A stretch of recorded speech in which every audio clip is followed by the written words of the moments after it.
ജീവിതകാലം ഫുള്ള് തടി കുറക്കാനും കൂട്ടാനും നിങ്ങൾ ഈ ഒരൊറ്റ വീഡിയോ കണ്ടാൽ മതി. ഇതിനാദ്യം ഏറ്റവും ഇമ്പോർട്ടന്റ് ആയിട്ട് അറിയേണ്ടത് എന്താണ് കാലറി എന്നാണ്. കാലറി എന്ന് വെച്ചാൽ എനർജിയുടെ യൂണിറ്റ് ആണ്. സമയത്തിന്റെ യൂണിറ്റ് സെക്കൻഡ് എന്ന് പറയുന്നത് പോലെ ഓർ ദൂരത്തിന്റെ യൂണിറ്റ് മീറ്റർ എന്ന് പറയുന്നത് പോലെയാണ് എനർജിയുടെ യൂണിറ്റ് കാലറി എന്ന് പറയുന്നത്. ഫാറ്റ് ലോസ് ചെയ്യാനാണെങ്കിലും ഗെയിൻ ചെയ്യാനാണെങ്കിലും നിങ്ങൾ ഈ ഒരൊറ്റ റൂൾ ഫോളോ ചെയ്താൽ മതി. അതാണ് calories in versus calories out.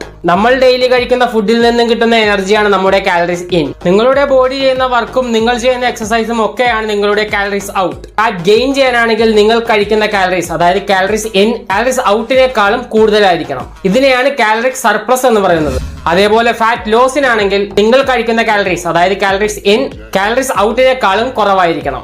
ഇതിനെയാണ് കാലറിക് ഡെഫിസിറ്റ് എന്ന് പറയുന്നത്. ഈ ഒരൊറ്റ റൂൾ അനുസരിച്ചാണ് ഈ ലോകത്തുള്ള എല്ലാ ഡയറ്റ് വർക്ക് ചെയ്യുന്നതും വർക്ക് ചെയ്യാതിരിക്കുന്നതും. നിങ്ങളുടെ ബോഡിക്ക് വേണ്ട കാലറീസ് നിങ്ങൾക്ക് എങ്ങനെ കണ്ടുപിടിക്കാം? ഇതറിയാൻ അക്കൗണ്ട് ഫോളോ ആക്കിയിട്ട് കാലറി എന്ന വാക്ക് കമന്റ് ചെയ്യൂ. ഒരു ഫ്രീ ഫാറ്റ് ലോസ് ടിപ്പും ഞാൻ അയച്ചു തരുന്നതാണ്.